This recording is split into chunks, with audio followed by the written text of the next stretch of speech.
ये मतलब इसके बारे में लोगों को जागरूक करने। धन्यवाद डंडा देने के लिए।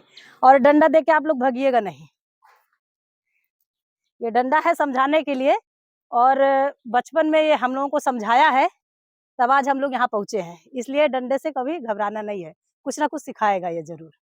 तो सबसे पहले हम गांव में जब जाएंगे तो हम ये बोलेंगे, आप लोगों का बहुत बहुत स्वागत है, अभिनंदन है, वंदन है। हम ये जल जीवन मिशन के तहत आपके गांव में ये जो प्यारे का कार्यक्रम कर रहे हैं, ये गांव का हमने एक अनुमानित मानचित्र बनाया है, जिसको सोशल मैपिंग कहा जाता है। अनुमानित यानी कि अनुमान लगा करके जो गांव में चीजें पाई जाती हैं, वो चीजें हमने इसमें दर्शाने की कोशिश किया है। तो भैया जी आप बताइएगा, ये जो पीले कलर से बनाया गया है, ये क्या चीज है? ये गांव में आने का रास्ता है। बहुत अच्छा। उसके बाद ये क्या बनाया गया है? ये छोटे छोटे घर मकान बनाया गया है, क्योंकि हम गांव में कार्यक्रम कर रहे हैं। तो ये जब छोटे छोटे गांव में जब घर बने तभी तो ये गांव बना जी। बहुत अच्छा। उसके बाद हमने ये क्या बनाया है? ये हरे कलर की पट्टी है, यानी कि ये हमारा प्राथमिक विद्यालय है। और ये लाल कलर से पट्टी दिया गया है, यानी कि जूनियर विद्यालय है हमारा। ठीक है। उसके बाद ये हमारा सामुदायिक शौचालय है। और ये जैसे गांव में लोग, जैसे प्रधान जी का घर है और बीडीसी का घर है, इस टाइप का हमने घर भी बना दिया इसमें। और ये छोटे बड़े हमने पेड़ पौधे के रूप में भी दर्शा दिया है। और ये तालाब है, और ये वो तालाब है जो एकदम टूटा फूटा कचरे से भरा हुआ तालाब, जहां गंदगी उत्पन्न होती है, वो वाली तालाब है। और दूसरी तालाब ये जो सुंदरीकरण हुआ है प्रधान जी के द्वारा, वो इसमें ये दिखाया गया है। आंगनबाड़ी केंद्र है। और ये देखिए सबसे जरूरी चीज, गांव में हिंदू मुस्लिम सब लोग रहते हैं, तो ये मंदिर है, क्योंकि धर्म के नाम पे हम लोग अपने मन के शांति के लिए इस चीज का निर्माण जरूर करते हैं। तो ये मंदिर है। और भाई साहब ये मस्जिद है, क्योंकि मंदिर मस्जिद में ही हमको मन की शांति मिलती है। तो ये भी हमने दर्शा दिया है। उसके बाद बहुत जरूरी, आप लोग बताइए ये क्या चीज है? ये कौन सा नल है? इंडिया मार्का, जिसको हम लोग सरकारी नल बोलते हैं, वही है ना। तो ये सारी चीजें यहाँ इसलिए दर्शाया गया है कि ये लमसम गांव में मिलते हैं। मिलते हैं कि नहीं मिलते हैं? मिलते हैं ना। तो कैसा लग रहा गांव आपका? अच्छा लग रहा है, बहुत अच्छा लग रहा है। कोई चीज इसमें ऐसा छूटा जिस कलर को हमने नहीं बताया अभी तक? सब हो गया? छूटा है क्या? लाल लाल जो रखा हुआ है। बहुत अच्छा। क्या नाम भाई साहब आपका? शंभू शरण के लिए एक बार जोरदार ताली बजाइए आप लोग। इन्होंने बहुत सही चीज पकड़ा है कि ये हमने क्यों छोड़ दिया। ये रास्ते के पास भी आप देख रहे हैं भूरी कलर की मिट्टी दर्शाई गई है। ये छोटे बड़े पेड़ पौधे के पास है, और ये तालाब के पास भी है कि नहीं है? ये क्या चीज है? क्या चीज है भैया ये? गंदगी। कौन सी गंदगी? एकदम आप खुल के बोलिए, कौन सी गंदगी है? बिल्कुल, ये शौच है, ये मानव मल है। जब सुबह लोग जगते हैं तो सबसे पहले शौच के लिए ही कहीं ना कहीं जाते हैं। ये बताइए, क्या सब लोग शौचालय का प्रयोग करते हैं? क्या सबके यहाँ शौचालय बन गया है? लमसम बन गया है शौचालय, लेकिन कुछ हमारे बीच में ऐसे भी लोग हैं कि शौचालय बना हुआ है, उसके बाद भी वो खुले में जा रहे हैं। शौचालय बना है तो आप कहीं देखेंगे जय हनुमान पान की दुकान, उसी शौचालय में कहीं लकड़ी तो कहीं बकरी, है कि नहीं? तो ये सारी चीजें हैं। अगर वो खुले में जा रहे हैं शौच करने, तो क्या सोच करके जाते हैं खुले में शौच करने? क्यों जाते हैं? वो इसलिए जाते हैं कि हम यहाँ अंदर बैठ करके शौच नहीं कर पाएंगे, उनको उबन होगी, और बाहर जाएंगे तो ताजी ठंडी और शुद्ध हवा लेकर के आएंगे, यही सोच के जाते हैं ना। तो हम आपको बता दें कि ये बाहर अगर खुले में शौच कर रहे हैं तो क्या उनको शुद्ध और ताजी हवा मिल सकती है? नहीं मिल सकती है। तो पहले आप मॉर्निंग वॉक के लिए जब जाते हैं तो पहले घर में अपने शौचालय में फ्रेश हो लीजिए, फिर आप बाहर जाएंगे तब आपको शुद्ध हवा मिल सकती है। और कुछ लोग ये सोच करके बाहर जाते हैं कि ये जब घर में हम शौच करेंगे तो ये गंदगी घर के अंदर रह जाएगी, और बाहर जब हम जाएंगे खुले में शौच करके आएंगे तो ये गंदगी हमारे घर के अंदर नहीं आएगी, यही तो सोच के जाते हैं। तो भाई साहब आपसे निवेदन है, आप जरा सा इस रास्ते से चलते हुए और आप यहाँ तक आए, आ जाइए, रास्ते पे चलना है आपको, आ जाइए यहाँ तक। चलिए अब ऐसे यहीं यहाँ यहीं आ जाइए, यहाँ पे आइए। अब ऐसे करके आप अपना ये जूता दिखाइए सामने, उधर इधर इधर मुँह कर लीजिए, उठाइए। क्या इनके पैर से गंदगी बच पाई? जो खुले में शौच था वो लगा कि नहीं लगा पैर में? लग गया? चलिए भैया ठीक है। अब क्या ये भाई साहब जूता चप्पल फेंक देंगे वहीं पे? जिसके भी पैर में, हम लोगों के भी पैर में कभी ना कभी तो टट्टी लगा है कि नहीं लगा है? लगा है। तो क्या हम जूता चप्पल फेंक देते हैं वहीं पे? नहीं फेंकते हैं ना? और वहीं तुरंत पानी मिल जाता धुलने के लिए, फिर कहाँ जाते हैं धुलने के लिए? हम आते हैं पहले गांव में, और जिसका जिसका घर पड़ेगा रास्ते में सबके यहाँ बांटते हुए फिर हम आएंगे, ठीक है? और अधिकतर कहाँ धुलेंगे इसको? सरकारी नल पे, यही तो है। अब ये सरकारी नल पे हम क्यों धुलेंगे? क्योंकि ये सरकारी नल है, यहाँ हमको कोई मना नहीं कर सकता है, और अगर मना भी करेगा तो हम किसी से कम नहीं है, कहेंगे तुम्हारे बाप का है क्या, धुलेंगे, है कि नहीं है?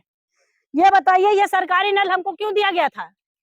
कि जब पैर में टट्टी लगे तो आके यहाँ धुलना, पानी पीने के लिए। जब लोग कुआं से, नदी से, तालाब से पानी पीते थे और वो अनपढ़ और गंवार लोग थे, कहने में बड़ी शर्म आती है कि अनपढ़ गंवारों ने एक बहुत अच्छा काम किया, लेकिन खराब भी किया उन्होंने। हम लोग सब लोग पढ़े लिखे हैं, किसने पढ़ाया हम लोगों को? अनपढ़ व्यक्ति ही तो पढ़ाया हम लोगों को। वो अनपढ़ व्यक्ति पढ़ाया, वो कुआं, नदी, तालाब का पानी पी करके कितना दिन जिंदा रहते थे? कम से कम 100 साल। और हम आज कौन सा पानी पी रहे हैं? आरओ का पानी पी रहे हैं। हम अनपढ़ नहीं हैं, हम पढ़े लिखे हैं, हम अच्छे कपड़े पहन रहे हैं, अच्छा खाना खा रहे हैं, अच्छे मकान में रह रहे हैं और अच्छा पानी पी रहे हैं। उस हिसाब से कम हम लोग को 200 साल जिंदा रहना चाहिए। तो रहेंगे ना? 200 साल जिंदा रहेंगे? क्यों भैया? बीमारी से ना रहे वो अलग की बात है, बट रहना चाहिए जी। बीमारियों से मर जाएंगे। बीमारियों से मर जाएंगे, बहन जी का कहना है बीमारियों से मर जाएंगे। जब वो वहीं उस कुएं से, उस तालाब से पानी ला करके अपने परिवार का जीवन यापन करती थी। लेकिन जब घर में पढ़ी लिखी बहू आ गई, तब लोगों ने ये सोचा कि एक तो पढ़ी लिखी बहू है, हम 400-500 रुपए की साड़ी पहना रहे हैं, पैर में चांदी का पावजेब भी है, और वो जाएगी गांव में पानी लेने के लिए, तो लोग देखेंगे हमारे बहू को। यही तो हुआ। फिर भाई साहब लोगों ने ये सोचा कि हम पढ़े लिखे हैं, हम पैसा कमाएंगे, अपने घर के अंदर नल लगवाएंगे, हमारी बहू कहीं पानी लेने नहीं जाएगी। यही तो हुआ। फिर भाई साहब ने लगवाया नल, फिर इनसे नहीं देखा गया, ये भाई साहब ने भी लगवा लिया, फिर ये इन्होंने लगवाया, ऐसे ऐसे करके सबके दरवाजे पे नल लग गया। लगा कि नहीं लगा? जब नल लग गया तो सब लोगों ने बहुत अच्छा काम किया, अच्छी बात है, हम लोगों ने अच्छा काम तो किया, लेकिन गलती हमारी वहीं से शुरुआत हुई, पानी हमारा दूषित होना वहीं से शुरू हुआ। सब लोगों ने नल लगवाया, कौन सा नल? देसी नल, छोटा वाला नल। वो नल हम लोगों ने लगवाया। एक बार आप सोचिए, नल तो लग गया था, लेकिन फर्श किसने बनवाया था नल के पास? बहुत कम लोगों ने फर्श बनवाया, और नल के 1 मीटर की दूरी पे गड्ढा लोगों ने बनवा दिया। आप लोगों को पता होना चाहिए कि जल जमाव बहुत बड़ा कारण है पानी दूषित होने का।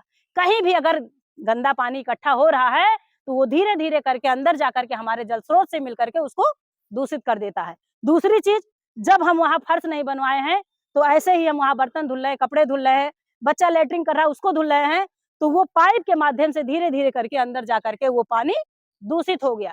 दूसरी चीज, पहले के लोग कूड़ा कचरा उठाते थे टोकरी में, और गांव के बाहर एक गड्ढा हुआ करता था, उसमें डालते थे।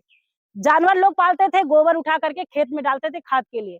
जब पढ़ी लिखी बहुएं आ गई तो झाड़ू लगाते लगाते और रास्ता भी बन गया, रोड भी बन गया और नाली भी बन गया। जब वो झाड़ू लगाते लगाते जब रोड पे आई, दरवाजे पे, तो धीरे से इधर उधर उन्होंने देखा, कोई दिख तो नहीं रहा है। अगर कोई नहीं दिखा भैया तो सारा कूड़ा नाली में है कि नहीं है? सारा कूड़ा नाली में। और हम सबके घर पे समरसेबल है, बहुत अधिकतर लोगों ने मोटर, समरसेबल, टुल्लू पाइप ये सब लगवा लिया है। अब सारा जानवर का गोबर कहाँ जाता है? नाली में जाता है, और वहां जब जल जमा होता है तो वो नाली जाम होती है और अंदर जाकर के पानी हमारे पानी को दूषित कर रहा है। तालाब, पहले तालाब का पानी लोग पीते थे और जब पढ़े लिखे लोग आ गए तो जानवर नहलाना शुरू किए, अपने बच्चे को नहलाना शुरू किए, कपड़े धुलना शुरू किए और अब क्या हो रहा है, उसमें कूड़ा कचरा डाला जा रहा है। तो वो जल जमाव वहां हो रहा है, जैसे ये हमने बताया ना गंदा तालाब, और यहाँ भी लोग शौच कर रहे हैं। तो ये पानी अंदर जाएगा तो पानी दूषित होगा कि नहीं होगा। दूसरी चीज, हमारे पैर में गंदगी लग जाए तो हम यहाँ आते सरकारी नल पे, यहाँ हमने प्रयोग तो किया इस नल का, ये पीने के लिए बनाया, ये बिल्कुल अमृत के समान पानी था, क्योंकि ये पानी काफी गहराई से आया हुआ था और ये पानी बिल्कुल अमृत के समान था। लोगों को बताया भी गया, जब हैजा की बीमारी चली थी तो बहुत तत्काल में आनंद फानन में ये नल लगवाया गया था और हर गांव में 3 से 4 नल लगवाया गया और बताया भी गया कि पानी इसी का पीजिएगा, भोजन इसी पानी से बनाइएगा। लेकिन लोगों ने यहाँ कब इस्तेमाल किया, जब घर में कोई पार्टी फंक्शन शादी ब्याह पड़ता था तो बर्तन और कपड़े धुलने के काम में आता था। बच्चा टट्टी कर दे तो चड्डी यहाँ धुली जाती थी, कहीं जानवर को नहलाना होता था तो इसी नल में बांध के नहलाते थे, साइकिल और मोटरसाइकिल धुलना होता था तो यहाँ लोग जाते थे। कोई पानी पीने के लिए और भोजन बनाने के लिए यहाँ इस नल से पानी नहीं ले जाता था। और क्या हुआ, ये भी दूषित हो गया। कैसे हुआ, यहाँ फर्श टूट गया, फूट गया और हमने गंदगी को रगड़ के यहाँ साफ किया और धीरे धीरे करके उसी दरार के माध्यम से ये पानी अंदर गया और हमारा जल स्रोत खराब हो गया। तो आप लोगों से निवेदन है कि पानी को बचाइए। जल है तो जीवन है, जल है तो हम है, जल है तो कल है। जल अगर हम नहीं बचाएंगे तो भाई साहब, खासकर ये जो हमारे पुरुष वर्ग भाई यहाँ पे खड़े हैं, आप लोगों से कहना चाहते हैं कि आप लोग मेहनत मजदूरी अपने गांव में करते हैं कि नहीं करते हैं, गांव से बाहर जाके करते हैं, परदेश जाते हैं, और कुछ भाई तो हमारे विदेश तक चले जाते हैं। जाते हैं कि नहीं जाते हैं, विदेश में जाते हैं 2-2 3-3 साल नहीं आ पाते हैं। किसी को अच्छा लगता है अपने माँ बाप को छोड़ के जाना, अपने पत्नी को छोड़ के जाना, अपने बच्चे को छोड़ के जाना, लेकिन आप ये सोच करके जाते हैं कि हम अच्छे से नहीं पढ़ लिख पाए तो अपने बच्चे को अच्छी शिक्षा दिलवाएंगे, उसके लिए चाहे जितना कुछ करना पड़े। हम टूटी फूटी झोपड़ी में गुजारा कर लिए, अपने बच्चे के लिए अच्छी मकान दिलवाएंगे, यही तो सोचते हैं। हम साइकिल से चलते रहे लेकिन बच्चे के लिए कम से कम एक बाइक तो दिलवा ही दे, यही सोच करके आप प्रदेश विदेश में रुक पाते हैं, वरना आप नहीं रुक पाएंगे। लेकिन हम सब कुछ उस बच्चे के लिए बचा रहे हैं, गाड़ी बंगला बैंक बैलेंस, अगर पानी नहीं बचाए तो सब बेकार है।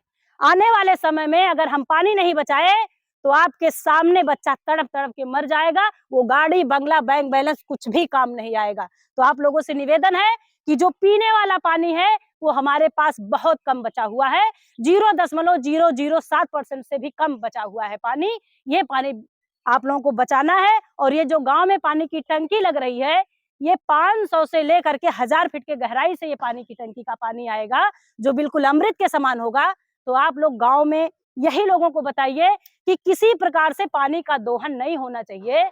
वो चाहे जो जल जांच की महिलाएं हैं गांव में, या फिर वो 13 कर्मी जो अभी चयनित किए गए हैं, वो सबके माध्यम से, आंगनबाड़ी हो, आशा हो, जो भी है, ये एक समाज सेवा का काम है। और ये जान लीजिए, जो समाज सेवा करने निकलता है, कीचड़ उछलता जरूर है उसके ऊपर। तो अगर आप लोग डर जाएंगे कीचड़ से तो कुछ नहीं कर पाएंगे।